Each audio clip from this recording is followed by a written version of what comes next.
Hunter qui va devoir être patient évidemment. A fortiori avec ce bloc de Wachel qui reste très bas. Ça c'est pas mal. Attention, Janssen, il peut se retourner dans n'importe quelle position et il le fait avec une aisance et une efficacité redoutable. Quelle finition de la part de Vincent Janssen. Fruit évidemment de ses qualités, mais c'est aussi, je trouve, le fruit d'un peu d'attentisme. Même s'il est au corps à corps, Platings, il ne peut pas le laisser se retourner comme ça. C'est trop facile. Il est pourtant au contact, hein. Il est au contact, mais pas assez.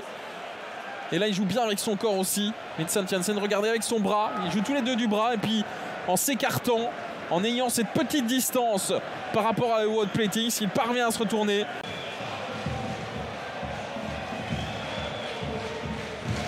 Platings qui est derrière ce ballon. Ouais, dans le paquet, c'est but! Et c'est but, et c'est Sagrado qui est là pour reprendre ce ballon de la tête. Eh bien, c'est pas volé parce que franchement, l'Antwerp a joué un peu avec son bonheur dans cette partie. On va pas dire non plus qu'ils ont eu des tonnes d'occasions pour faire le break. Mais justement, ça reflète bien le fait qu'ils se sont contentés du peu. Et le deuxième but de cette saison de Richie Sagrado, complètement oublié dans le marquage. C'est impensable. Regardez, il part tout seul dans l'axe. J'ai l'impression qu'il n'y a même pas de marquage sur lui à la base de l'action. Et il va se promener. Ouais, il y a Delatte qui était là, je pense, qui n'a pas bien géré le déplacement. Ouais, c'est bien Richie Delatte qui était sur lui au début de la phase, qui essaie de le tenir à l'œil, du coin de l'œil dans son déplacement.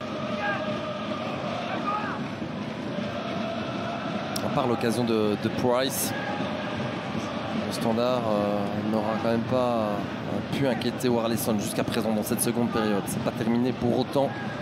Ça peut encore évoluer, mais c'est surtout le Cercle de Bruges qui va se montrer dangereux et qui va aller marquer. Ouais, le 0-1, Alan Minda. Il s'était loupé tout à l'heure et là, c'est but.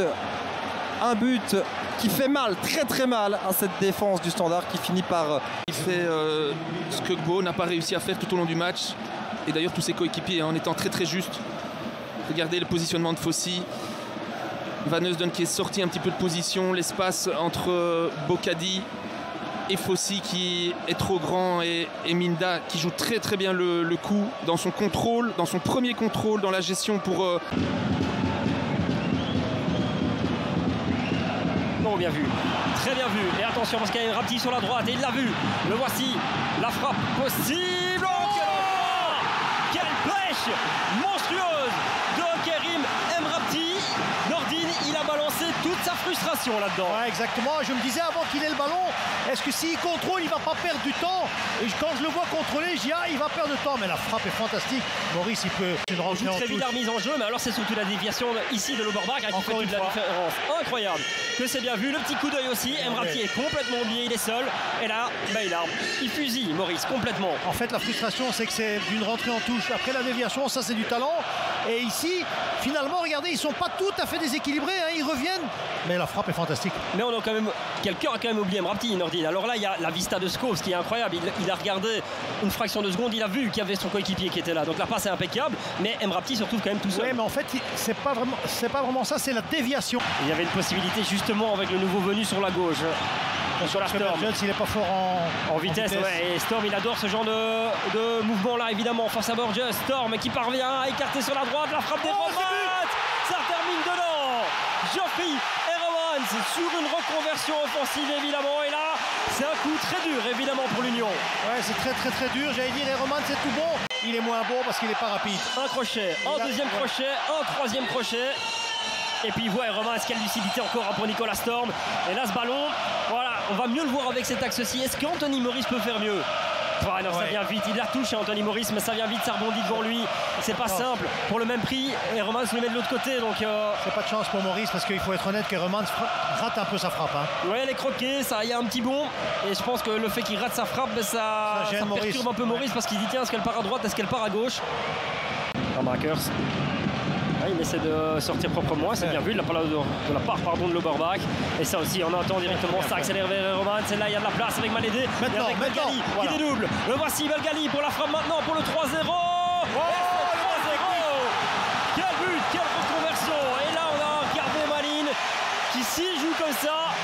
sauver sans aucun problème. Il n'y aura plus de doute, Norim. Alors là, franchement, Cette passe-là qui accélère tout vers Romans. Regardez ici, il est parti. Et celle-là, il la donne au bon moment. Et puis, il rentre bien dans le jeu au lieu d'aller sur le côté.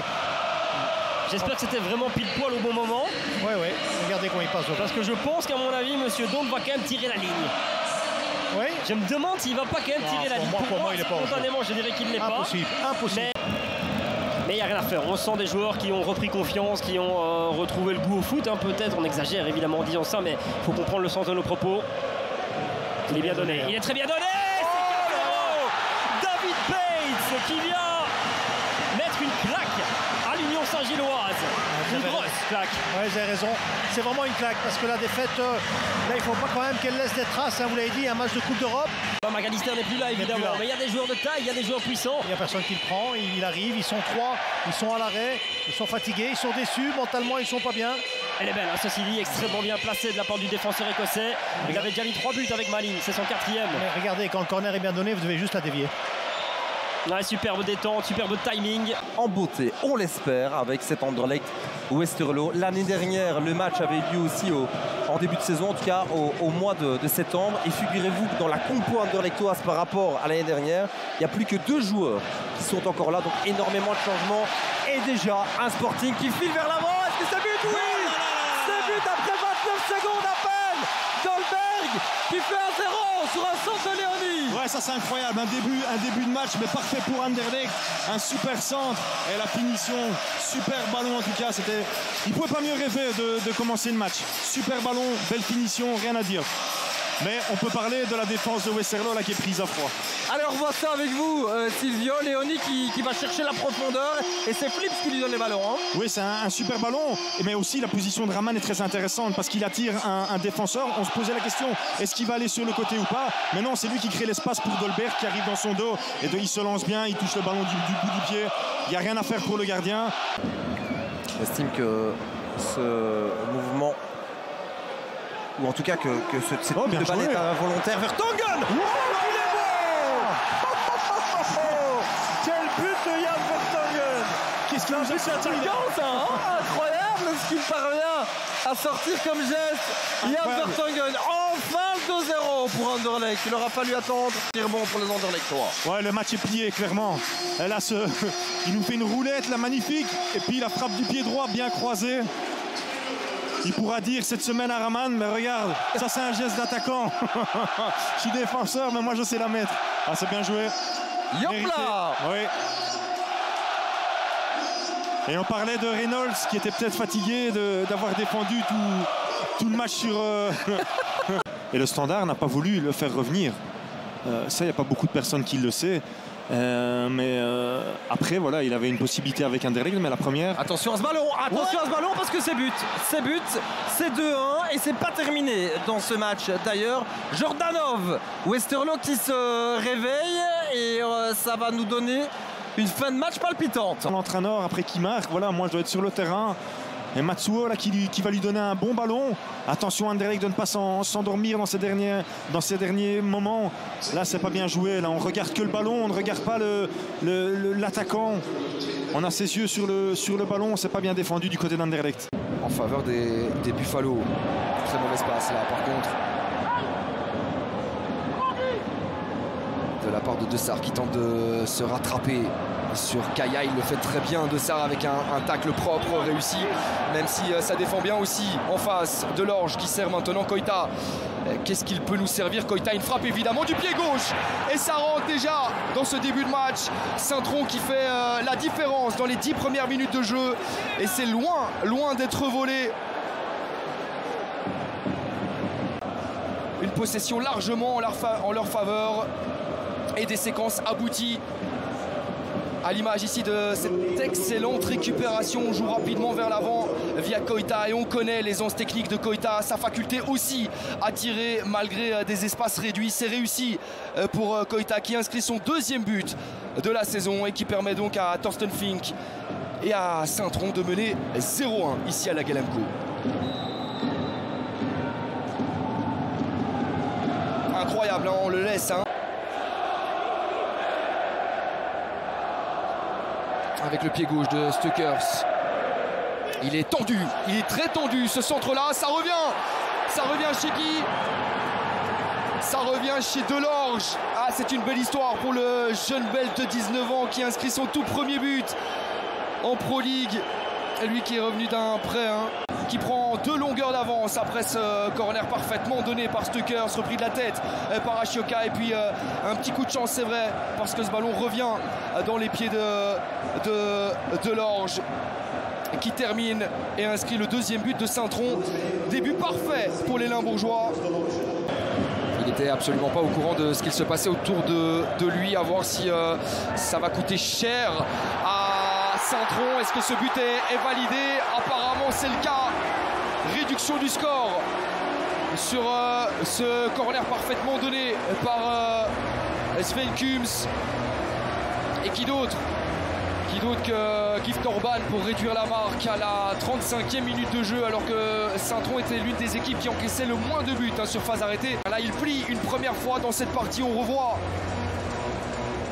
ce corner dévié. La passe décisive sera pour Watanabe. Et le but.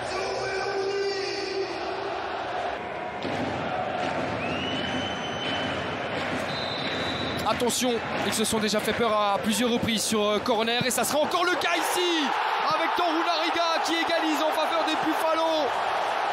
Il est parfaitement donné ce ballon par le capitaine local Sven Kums. 2e but marqué sur corner cet après-midi.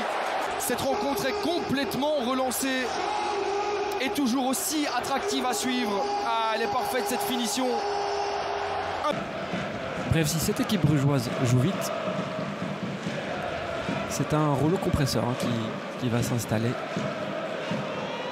De Kuiper. Centre intéressant. Bien joué. Et but de la tête. Il est ambidextre, mais pas besoin de pied sur celui-là. 3e but déjà pour Dinkernagel sous le maillot brugeois sur sa 4e tentative. Et ça, je vous avais parlé du souci de ces centres qui allaient venir sur les côtés. On est trop loin. Parce qu'après, suivre une infiltration comme celle-là, Duomo, ça passe devant lui, il est trop tard. Et le Joncourt l'est aussi.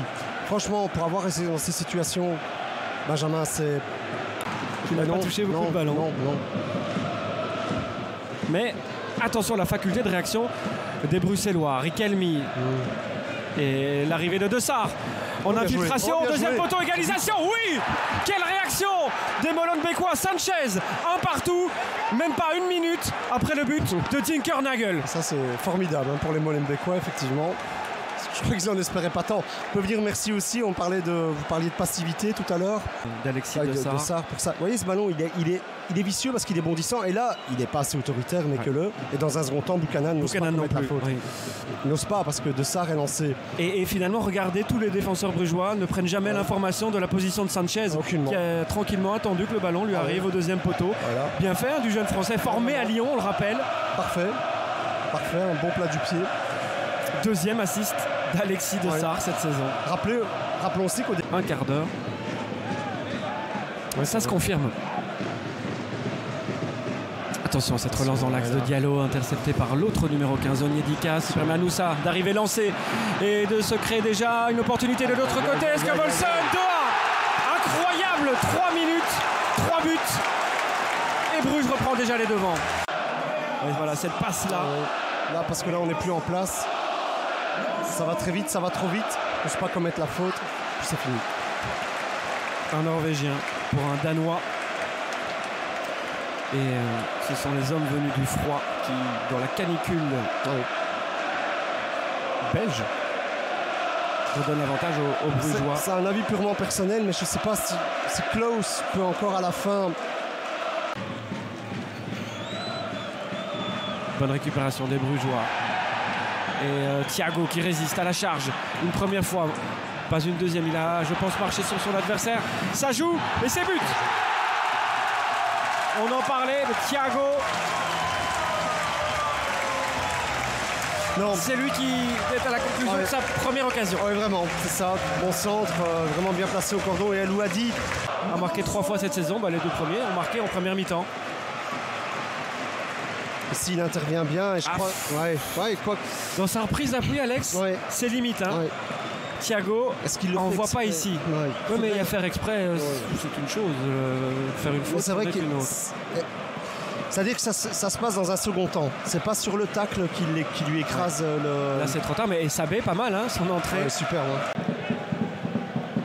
D'ailleurs, on change de combinaison. Scovelson. Premier poteau. Oh, ce but. Ah, la boulette. C'est involontaire. Ah, là, je veux dire, c'est involontaire le but de Scovelson.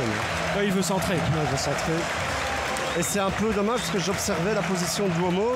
Le fait de le jouer en 2 temps l'a fait décoller du premier poteau. Parce que le 4e but cette saison, finalement. Voilà, c'est une erreur technique. Ouais, il est subi vraiment. Tout simplement. Ça met fin sans doute au suspense de cette rencontre. Encouragé par leurs supporters. Poteau, but, pas de hors-jeu. Noussa est récompensé par sa grande prestation, par ce but. Ouais, il a voulu jouer un petit peu au plus malin. C'est vrai aussi que le pressing fait la différence, mais cette passe c'est déjà pas évidente pour De Fourny, mais ok, là il la négocie bien. Et là, peut-être une prise de risque à ce moment-ci qui n'est pas utile. Le premier ballon d'Abbé. Ouais. Quelle frappe, hein, c'est Onyedika. Regardez Onyedika. Attends. Non, c'est Onyedika, je pense. Regardez, suivez-le après la frappe. Ouais. Ça, on ne le voit pas sur ce ralenti, mais même quand le ballon finit au fond, il est en train de râler en disant mais pourquoi ça rentre pas. Il y a un coup à jouer pour les Brugeois dans cette compétition s'ils se qualifient. Il y a encore un barrage à passer avant les poules. En attendant, il y a un corner encore pour Scovelson. Ça rentre et c'est but. Buchanan. Non mais là je trouve que De Fourny, on va le revoir, Benjamin, j'avais les yeux rivés sur lui. Pour moi, il est trop première zone. C'est un ballon qui doit juger. Il évalue mal la trajectoire. Ouais, vraiment. Je me demande si ça rentrait pas en fait. Si, probablement, mais là... Peut-être que De Sarre allait sauver ce ballon. Ouais, mais non, belle détente du Canadien. Bon, fort seul, hein, il n'est jamais gêné non plus, lui. Pour moi, c'est une zone d'intervention du gardien. Hein. Et Buchanan aussi déjà à 2 buts pour l'arrière droit, même si ici c'est surface arrêtée. La bonne entrée de Sabé, la concurrence qui s'installe un peu partout. Oh, qu'il est beau ce ballon! Oh, il est tellement bon qu'il termine au fond. C'est un autobut d'Abner Felipe. Ah oui, la grimace, le masque pour Claudio Cazzapa. Ça fera 7-1. Voilà, exactement. Celui qui n'a pas vu le match va se dire qu'il y a eu un effondrement total. Tout au long du match, c'est pas vrai. Mais comme quoi, quand on donne un bon centre bien vicieux et qu'on vise l'espace, pas le joueur, ben voilà ce qui arrive. Parce qu'il doit tacler, hein, parce que s'il n'intervient pas, c'est Scovelson qui conclut. Pion stable et précieux pour Kofeld, qui parlait de stabilité avant le match, et qui avec ce 0-0, bah oui, on peut parler même de neutralité. Magnier qui écarte bien, il est remis sur pied. Magnier qui l'a récupéré ici, qui va frapper, c'est goal! Gary Magnier, le plat du pied gauche, qui termine au fond des filets de Courtrai. Il venait d'effacer 3 hommes, d'obtenir un coup franc, et sur ce coup franc, c'est lui-même qui va au bout, qui se fait justice entre guillemets en allant placer cette frappe. Premier goal de la saison, on revoit la perforation, le relais avec nous, l'assist donc pour nous, et la Magnier contrôle et frappe à même le rectangle, il n'est pas attaqué. Grosse erreur je dirais dans la défense de Courtrai qui a laissé beaucoup trop d'espace à Gary Magnier, qui a eu le loisir de contrôler et de frapper. 0-1 pour les germanophones ici à Courtrai après 10 minutes en deuxième mi-temps. Gary Magnier, ce plat du pied qui vient surmonter Tom Vandenberg. Keita. Ouais, Eupen qui a vraiment bien démarré dans ce premier quart d'heure. Peut-être le deuxième but. Keita, ça va au fond. Et il est validé ce but. 0-2 en 3 minutes. Eupen qui fait le break. Keita qui place plat du pied droit sur la gauche de Vandenberg en ce début de soirée. Titulaire pour la première fois de la saison et superbe assist au passage. Talonnade pour le Guinéen. Le relais est magnifique et Keita qui place plat du pied au fond des filets. Nous, encore une fois à l'assist, deuxième assist de la soirée pour lui. Et donc 0-2 pour les Pandas. Tentative de nous, ben oui, qui quelque part est en train de confirmer que Eupen n'est pas devant par hasard. Attention, là ça glisse pas mal. Boris Lambert qui a perdu l'équilibre. Kadri pour en profiter. Kadri, ouais, ah, c'est splendide. Kadri qui profite d'une glissade de Boris Lambert pour aller au bout de son effort et réduire l'écart. Ici au stade des Éperons d'Or, 1-2. Le match est complètement relancé grâce au capitaine Courtrésien, son deuxième but de la saison. Regardez d'où il part. D'abord il efface Keita, première glissade de Lambert. Et puis là, personne n'y va, on n'attaque pas Kadri. Et il place sur la droite de Slolina qui se détend, mais qui ne parvient pas à écarter ce ballon. Qui termine donc au fond de ses filets. 1-2. Abdelkar Kadri, l'Algérien, pour son deuxième goal de la saison.